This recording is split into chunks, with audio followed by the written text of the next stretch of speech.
Bismillahirrahmanirrahim. Assalamualaikum warahmatullahi wabarakatuh. Naharakum sa'ida ya talabah, kaifa halukum? Alhamdulillah hadal yawm nastati bi an nastamirra at-ta'lim wa ta'allum anil lugha al-arabiyyah. Wa hadal yawm sawfa nastamiru ad-dars wal an nahtu ila ad-dars as-salis yakni fi tarakib fi hadhil wihda al-wihda al-thalisah anis sakan. Alhamdulillah pada hari ini kita bisa melanjutkan pembelajaran. Dan khususnya pada hari ini kita akan masuk langsung di pelajaran yang ketiga yang berhubungan atau yang berkenaan dengan at-tarakib atau pola-pola kalimat. Tentunya ini akan sangat penting karena kita hari-hari yang lalu telah melewatkan pembelajaran di bagian hiwar, lalu juga pembekalan kosakata yang sudah kita lalui di lembar-lembar sebelumnya. Nah, seperti ini. Nah, sekarang maka kita masuk di materi at-tarakib.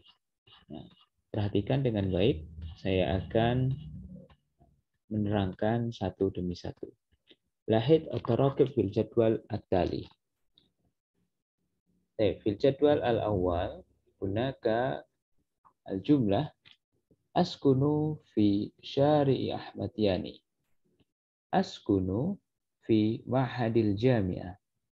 Askunu fi syari' Soekarno Hatta. Askunu fi hayyil jami'ah. Fatab'an fil jadwal al-awwal, tentunya pada tabel atau kotak yang pertama ini ya. Ini sudah kita lewati pemahamannya di hiwar-hiwar sebelumnya. Yang mana kalimat ini adalah bagaimana kita dapat mengungkapkan keterangan atau informasi di mana kita tinggal. Di sini kita menggunakan fi'il sakana yaskunu ya, yang berarti saya tinggal. Nah, nih saya perjelas. Sakana yaskunu artinya saya tinggal. Fi menjadi harf ya, huruf jar yang berarti di menjadi penghubung kepada informasi tambahan yang masuk kepada alamat begitu atau tempat. Fi syari' Ahmad Yani, Jalan Ahmad Yani. Lalu fi ma'hadil jami'ah, di asrama kampus. Fi syari' Soekarno Hatta, di Jalan Soekarno Hatta. Wa fi hayyil jami'ah, dan di kawasan kampus atau sekitar kampus. Nah, tentunya ini menjadi sebuah pola pertama yang bisa kita terapkan dalam bentuk-bentuk yang lain. Contoh saja, misalkan kita tinggal mengganti kalimat askunu ini dengan kalimat yang lain. Kalimat askunu fi ini dengan kalimat yang lain maksud saya. Jadi tinggal di bagian yang tabel yang terakhir ini, kalian bisa mengganti dengan alternatif sesuai dengan alamat kalian masing-masing di rumah. Contohnya, askunu fi syari' Gajayana. Askunu fi syari' Kepuharjo. Askunu fi baiti ammi, misalkan gitu. Saya tinggal di rumah paman, gitu, dan lain sebagainya. Nah, summa fi jadwal asani. Pada tabel yang kedua, hunaka kaifa nas'al, hunaka al-bayan, hunaka al-misal, kaifa nas'alu anil maskan, di mana kita bisa bertanya tentang tempat tinggal. Kejelasannya. Nah, huna yakni nastahdim ada tulis istifham ayy atau ayyu. Nah, walakin fi awaliha yakni bi awaliha fi biharfi fi, diawali dengan huruf fi yang ada di awalnya, diikuti ada tulis istifham ayyu menjadi fi ayy. Ya. Hayy fi ayyi hayyin taskun. Fi ayyi mabna taskunu. Fi ayyi ghurfatin taskunu. Fi ayyi dauril ghurfah. Fi ayyi dauril ghurfah. Oke. Jadi ini adalah menanyakan lebih spesifik lagi ya. Di lingkungan mana kamu tinggal? Fi ayyi hayyin taskunu. Di lingkungan mana kamu tinggal? Nah, au fi ayyi mabna taskunu. Di asrama mana kamu tinggal? Ya. Di gedung mana maksud saya? Mabna di UIN itu ada banyak ya, sesuai dengan mabna atau asrama taklim kalian. Tiap hari itu menyesuaikan dengan nama-nama, ada Ibnu Khaldun, ada Ibnu Sina, ada Al-Farabi, ada Al-Muhasibi, ada Al-Ghazali, lalu yang cewek ada Fatimah Zahra, ada Asma binti Abi Bakar, ada Khadijah Al-Kubra, ada apa lagi ya? Ya itu kiranya. Saya tidak terlalu hafal semuanya. Nah itu adalah bagaimana kita bisa menerapkan kalimat seperti ini ke dalam realita kita sehari-hari.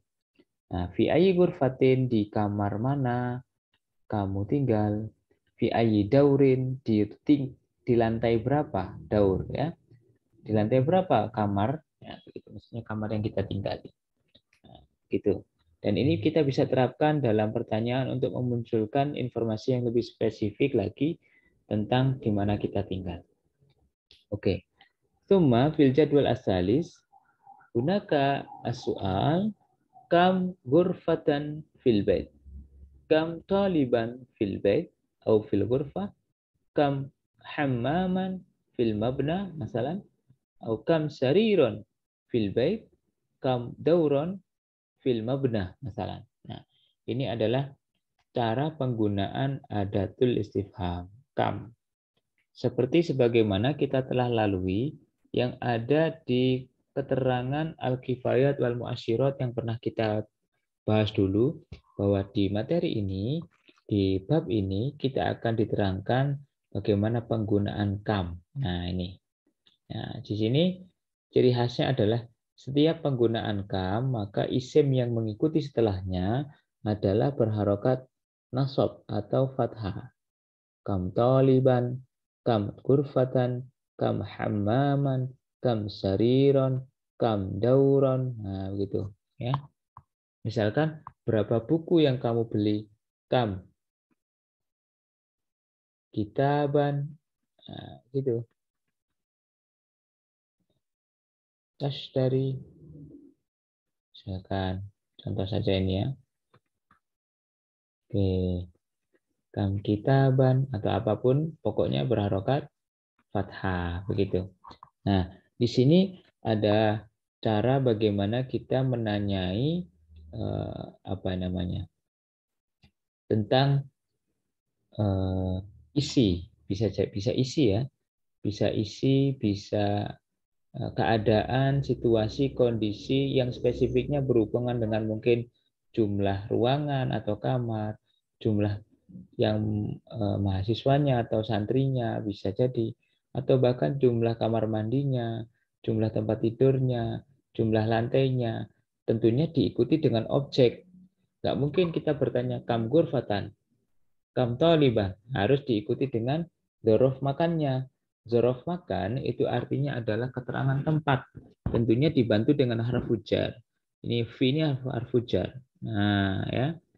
Nah, yang menjadi tempatnya ada bait, rumah, ada ghurfah, ruangan, ada mabna, gedung, begitu. Jadi ini menjadi sebuah satu kesatuan atau jumlah mufidah. Nah, tentunya ini adalah jumlah al-istifhamiyah. Jumlah mufidah kalimat yang sempurna tapi tergolong istifham. Kenapa? Karena dia menggunakan adatul istifham kam, begitu. Yang artinya berapa. Oke, selanjutnya. Nah, lalu ini di jadwal yang keempat atau pada tabel yang keempat ada jawabannya.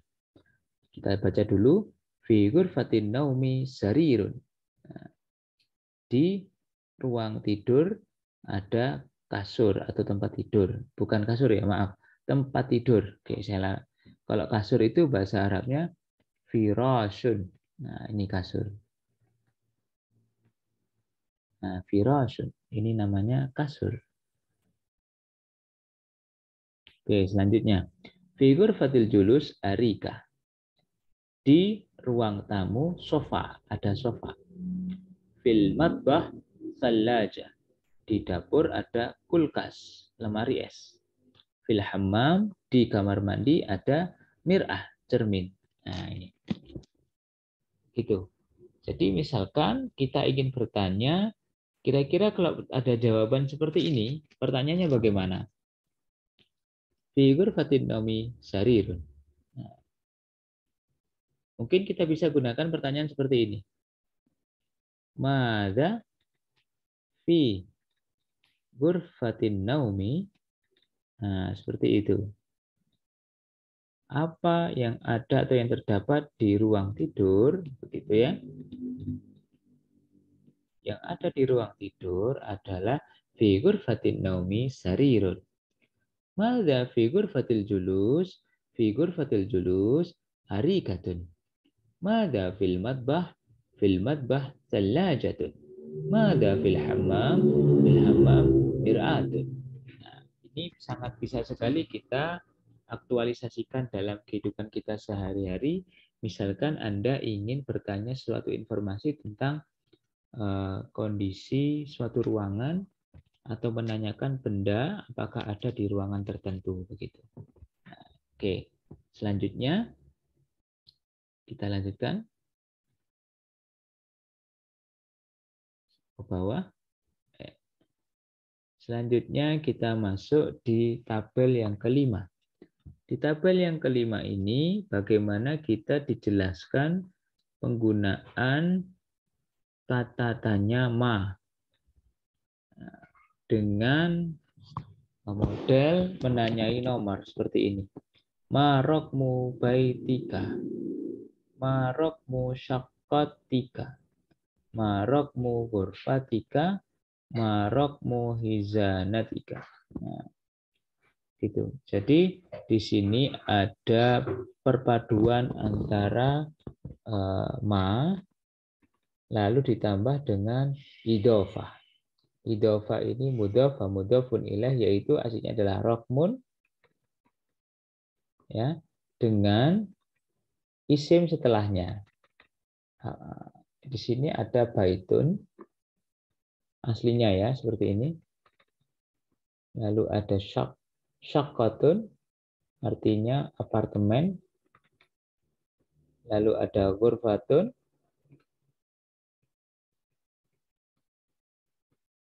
Lalu ada hizanatun.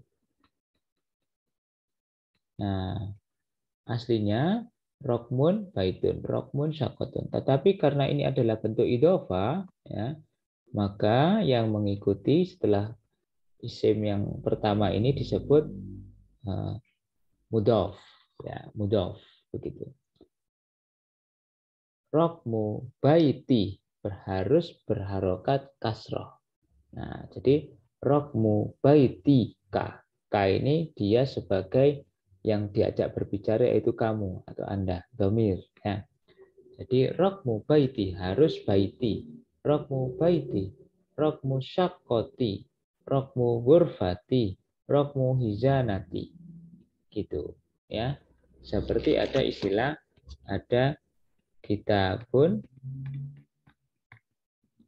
ada ustadzun. Nah, lalu digabung menjadi kitabul ustadzi.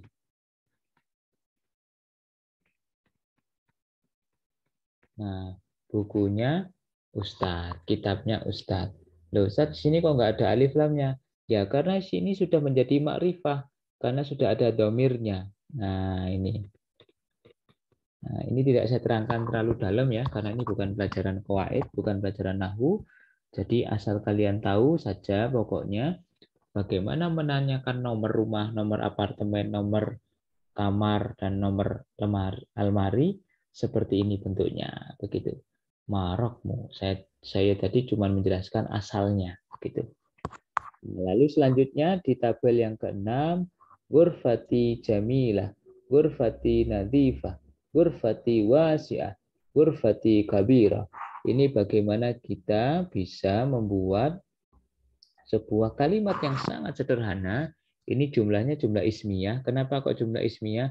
Karena di dalamnya hanya terdiri dari isim dengan isim. Ya, mubtada khobar saja. Tidak ada fiil. Nah, ghurfati jamila. Ruanganku atau kamarku jamilah, indah. Nazifah, bersih. Wasi'ah, luas. Kabiroh, besar. Begitu. Nah, begitu ya. Jadi cara membuatnya. Jangan dilupakan bahwa ketika kita menuliskan sebuah kalimat, karena ini ghurfah ya, ghurfah, jadi ghurfah itu aslinya adalah mu'annas,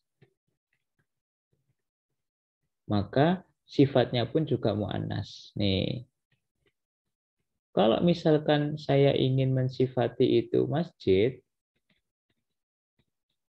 lalu saya tambah dengan domir ana, kepemilikan, berarti jadinya adalah masjidi, maka bukan jamilah lagi, tapi jamilun, nazifun, wasiun, kabirun.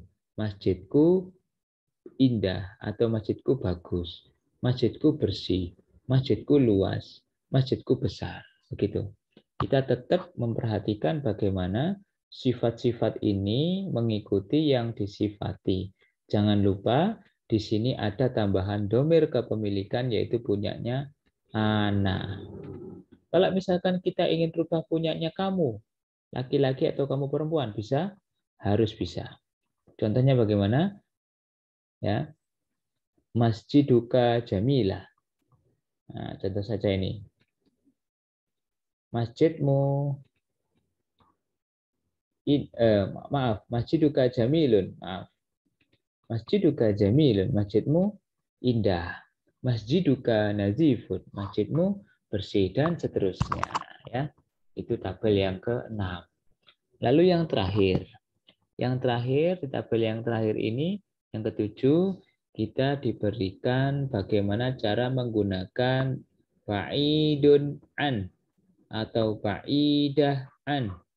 Artinya adalah jauh dari. Jadi kita memberikan keterangan jauh, ya, memberikan keterangan sifat yaitu jauh antara tempat satu atau tempat yang A dengan tempat yang B. Begitu. Ini yang bisa dijadikan tumpuan, misalkan contoh ini yang A ini yaitu baiti ba'idun anil hadiqah, jami'ati ba'idah anis suq, ghurfati ba'idah anil matbah. Nah, baiti rumahku ba'idun an. Kenapa kok ba'idun? Karena bait itu adalah mudzakkar. Nah, maka dia sifatnya mudzakkar juga. Nah, begitu. Oke, pasangannya ba'id adalah an ya. Lalu di sini kan an, bacanya boleh disambung menjadi anil. Baiti ba'idun anil hadiqah. Begitu. Lalu yang kedua ada jami'ah. Jami'ah ini mu'annas. Maka sudah barang tentu sini jami'ati ketambahan domir kepemilikan ana dengan ya. Ya yang disukun. Kampusku ba'idah. Nah, kenapa? Karena mu'annas. Begitu. Jadi lagi-lagi sifatnya mengikuti isim yang disifati. Nah, ini mu'annas, maka ini juga mu'annas. Idah anil suk, anis suk. Suk artinya pasar. Ya. Kalau hadiko artinya taman, suk pasar, matbah dapur. Oke. Baik adik-adik, kira-kira mudah ya? Nah, kalau mudah, saya ingin Anda semuanya di dalam lembar ini tugas mandiri. Saya ingin kalian membuat masing-masing satu bentuk, ya, satu bentuk ini. Jadi begini maksud saya minta kalian membuatkan contoh ini satu, tapi dengan kalimat yang lain, ya.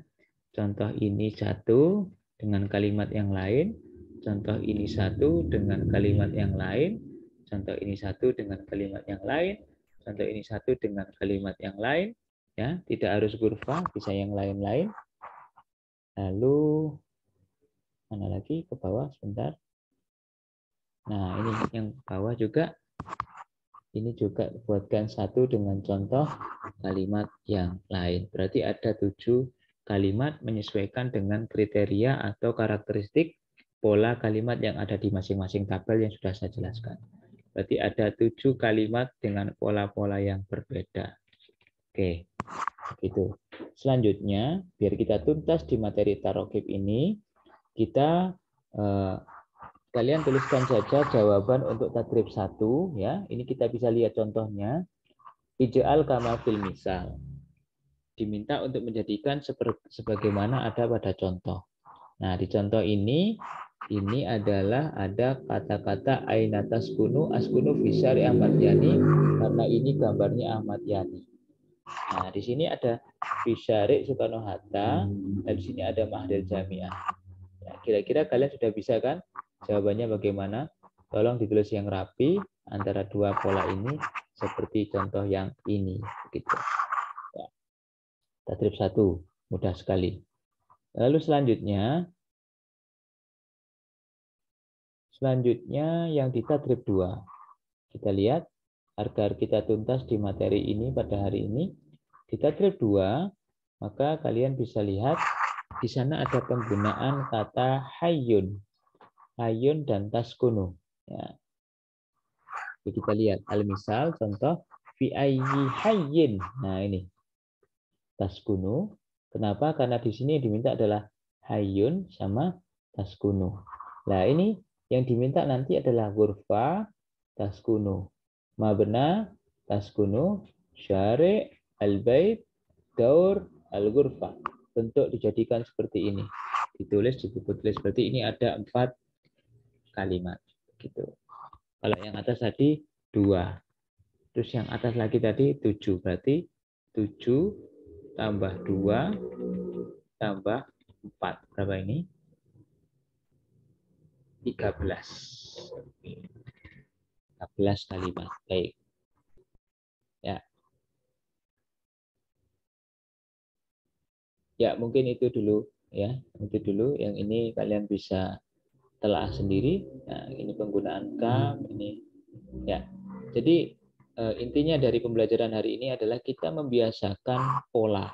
Praktek untuk membuat pola yang mana menjadi sebuah konstruksi kalimat yang nanti kita bisa terapkan dalam bentuk kalimat apapun, tidak harus dalam materi yang berhubungan dengan as-sakan. Begitu. Jadi itu gunanya dari pembelajaran pola kalimat atau at-taraqib. Terima kasih. Silahkan Anda bisa kerjakan sebagai tugas mandiri. Tugas prakteknya dikerjakan di buku tulis dan didokumentasikan, lalu diupload di Google Classroom kita. Terima kasih. Astagfirullahaladzim, syukron. Bila ada pertanyaan bisa didiskusikan di grup WA kita. Terima kasih. Wassalamualaikum warahmatullahi wabarakatuh.